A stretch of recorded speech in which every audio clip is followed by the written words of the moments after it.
Faltava vergonha na cara para Aldemir. Esse homem de 45 anos abriu mão do trabalho porque achava que a esposa tinha a obrigação aqui em São Paulo de sustentar o rapaz. Depois da última conversa, depois da última briga, quando Judite disse que não aguentava mais, que não suportava mais tudo aquilo, ela põe um ponto final na relação e manda Aldemir embora de casa. O homem ciumento, o homem possessivo mostra sua verdadeira face. O homem que prometeu a Judite uma vida de rainha se transforma da noite para o dia num monstro e ataca. O sofrimento é de uma neta que mal teve contato com a avó. Ela tentou, ligou, falou que ia separar dele e acabou aqui acontecendo o que aconteceu. Tainá ouviu da avó materna uma promessa de reaproximação, pouco antes dela ser assassinada pelo marido.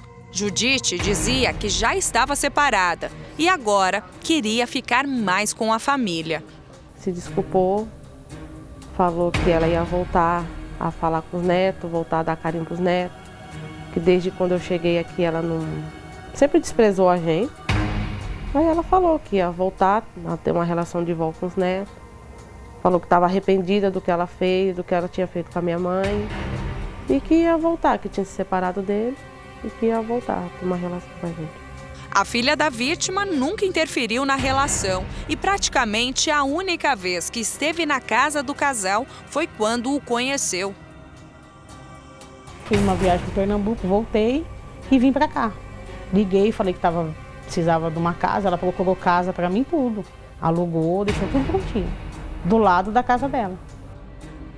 José Aldemir vendia utensílios domésticos de porta em porta e foi assim que os dois se conheceram.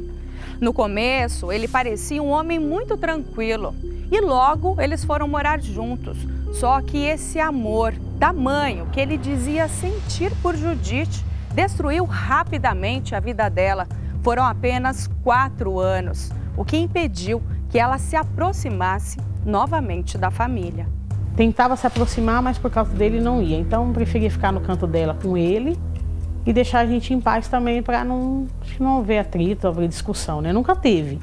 E só que ele também nunca deu oportunidade também nem de...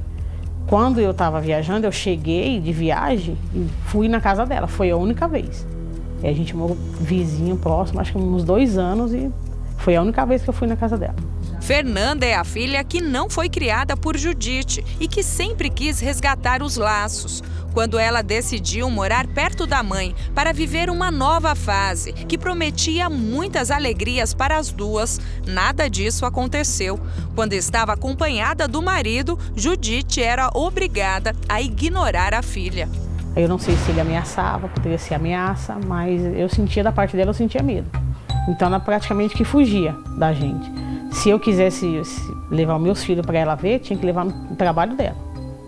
Aí ela via eles normal tudo, tratava normal, bem, abraçava e beijava.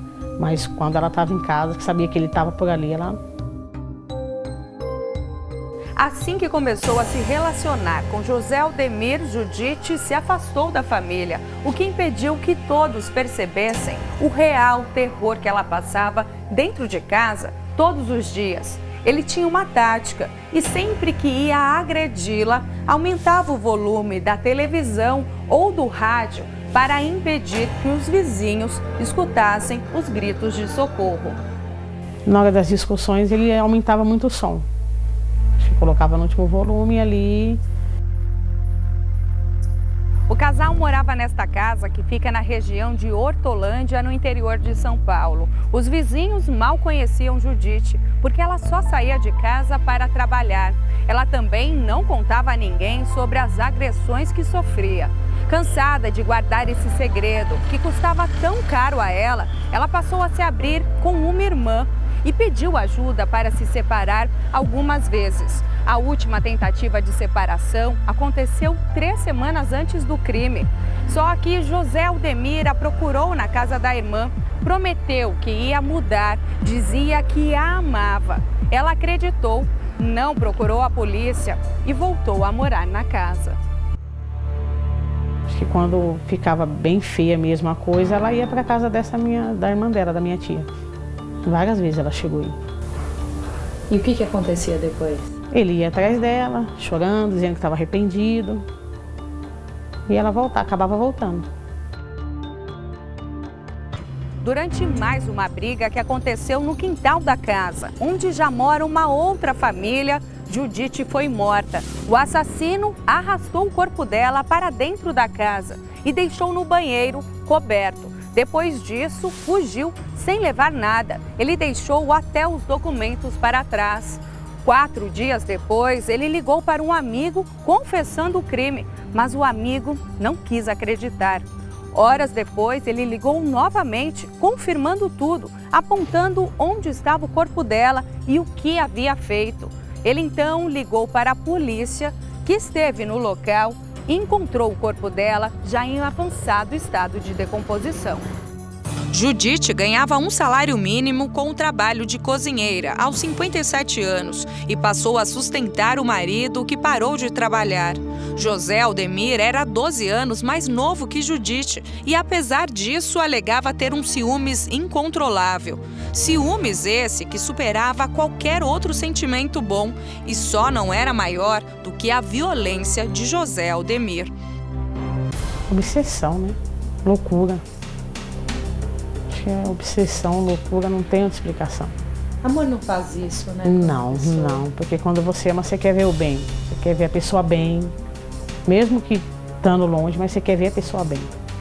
Segundo a filha, só depois da morte da mãe ela descobriu que a situação estava tão insustentável que ele dormia com uma faca embaixo do travesseiro. Tinha dia que ela não tomava banho, ele não deixava. Sentava na beira, no batente da porta, assim, com uma faca ameaçando ela. Diz que via até ela dentro do carro com outro homem, só que ela estava ali do lado dele, chorando do lado dele e ele tendo alucinação. Tem uma história de uma faca também, que ele passou a dormir? Dormir com a faca debaixo do travesseiro. Tentou matar um rapaz uma vez, falando que ela estava tendo um caso com esse rapaz, mas tudo coisa da alucinação da cabeça dele. É possível que o corpo de Judite tenha ficado cerca de 4 dias abandonado dentro da casa. O mandado de prisão de José Aldemir saiu no ano passado, mas até hoje ele não foi preso. O caso foi investigado pela primeira delegacia da região, mas para a família não existem respostas. Tentamos retorno sobre as buscas pelo assassino, mas também não conseguimos informação.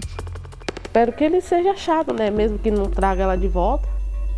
Mas eu quero que ele apareça, encontrem ele e prendam ele e que a justiça seja feita, né? A gente quer que ele seja preso, né? Se a pessoa, alguém reconhecer, alguém da família, souber do caso, ou vizinho, alguém que vê, denunciar, né? Porque a gente precisa de uma resposta. Igual eu falei, eu queria perguntar para ele por que ele fez. E ele pagar pelo que ele fez. Porque foi muita injustiça. Foi muita injustiça, uma pessoa que só cuidava dele.